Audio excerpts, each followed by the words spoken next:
ఆత్మబంధువులందరికీ నా యొక్క ఆత్మ ప్రణామములు. మాస్టర్స్, నేను మీ లలిత. మిత్రులారా, ఈరోజు కూడా మనం మరికొంత జ్ఞానాన్ని గీతాయనం నుండి షేర్ చేసుకుందాం మాస్టర్స్. ముందుగా మనం షేర్ చేసుకోబోతున్న జ్ఞానం 18వ అధ్యాయం మోక్ష సన్యాస యోగం నుండి 15వ శ్లోకం. శరీర వాంగ్మనోభిర్యత్ కర్మ ప్రారభతే నరః న్యాయం వా విపరీతం వా పంచైతే తస్య హేతవః. మాస్టర్స్, ఈ శ్లోకం యొక్క తాత్పర్యాన్ని మనం ఇప్పుడు తెలుసుకుందాం. మనస్సు, వాక్కు, శరీరాలతో మనిషి చేసే శాస్త్రానుకూలమైన లేక వ్యతిరేకమైన సమస్తమైన కర్మలకు ఈ 5 కారణాలు. మాస్టర్స్, ఇప్పుడు మనం 16వ శ్లోకాన్ని షేర్ చేసుకుందాం. తత్రైవం సతి కర్తారం ఆత్మానం కేవలం తు యః పశ్యత్యకృత బుద్ధిత్వాః న స పశ్యతి దుర్మతిః. ఈ విధంగా ఈ 5 కర్తృత్వాన్ని వహిస్తుండగా సంస్కరింపబడని మలిన బుద్ధి కల అజ్ఞాని మాత్రం యథార్థాన్ని గ్రహించలేక సమస్త కర్మలకు శుద్ధ స్వరూపుడైన ఆత్మను కర్తగా భావిస్తాడు. అంటే అంతా తానే చేస్తున్నట్లుగా అహంకారంతో సంచరిస్తాడు అనేది ఈ శ్లోకం యొక్క తాత్పర్యం. మాస్టర్స్, ఇప్పుడు 17వ శ్లోకాన్ని మనం తెలుసుకుందాం.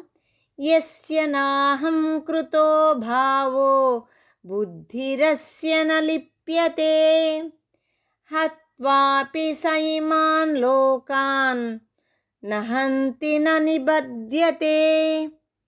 మాస్టర్స్, ఈ శ్లోకం యొక్క తాత్పర్యాన్ని ఇప్పుడు తెలుసుకుందాం. ప్రాపంచిక విషయ వాసనలు అంటని బుద్ధి కలవాడు, నేనే చేస్తున్నాను అన్న అజ్ఞానం లేనివాడు ఈ లోకంలో అందరినీ వధించినా సరే ఆ పాపం అతడికి ఎంత మాత్రమూ అంటదు. మాస్టర్స్, ఇప్పుడు 18వ శ్లోకాన్ని మనం తెలుసుకుందాం. జ్ఞానం జ్ఞేయం పరిజ్ఞాత త్రివిధా కర్మ చోదన కరణం కర్మ కర్తేతి త్రివిధ కర్మ సంగ్రహ. మాస్టర్స్, ఈ శ్లోకం యొక్క తాత్పర్యాన్ని ఇప్పుడు తెలుసుకుందాం. జ్ఞానం జ్ఞేయం అంటే తెలియబడవలసినది, పరిజ్ఞాత అంటే తెలుసుకునేవాడు అని కర్మలను ప్రేరేపించే కారణాలు 3 ఉన్నాయి. అవేంటో మరి ఒకసారి మళ్ళీ తెలుసుకుందాం.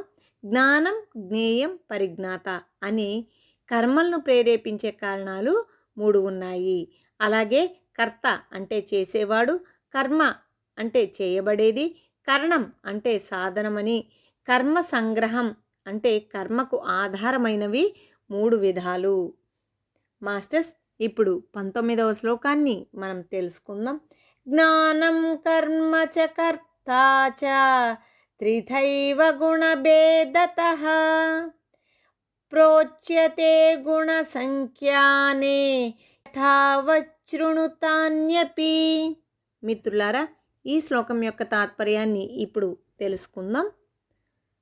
గుణ భేదాలను బట్టి జ్ఞానం, కర్మ, కర్త అనేవి సాంఖ్య శాస్త్రంలో 3 విధాలుగా చెప్పబడ్డాయి. వాటిని గురించి చెబుతాను విను. మాస్టర్స్, ఇప్పుడు 20వ శ్లోకాన్ని మనం తెలుసుకుందాం. సర్వభూతేషు ఏనైకం భావమవ్యయమీక్షతే అవిభక్తం విభక్తేషు తజ్ఞానం విద్ధి సాత్వికం. మిత్రులారా, ఈ శ్లోకం యొక్క తాత్పర్యాన్ని ఇప్పుడు తెలుసుకుందాం. వేరువేరుగా కనపడే అన్ని ప్రాణులలోనూ అవిభక్తమైన శాశ్వతమైన ఒక్కటిగా ఉండే ఆత్మను గ్రహించే జ్ఞానమే సాత్విక జ్ఞానం. మాస్టర్స్, ఇప్పుడు 21వ శ్లోకాన్ని మనం షేర్ చేసుకుందాం. పృథక్త్వేన తు యజ్ఞానం నానాభావాన్ పృథగ్విధాన్ వేత్తి సర్వేషు భూతేషు తజ్ఞానం విద్ధి రాజసం.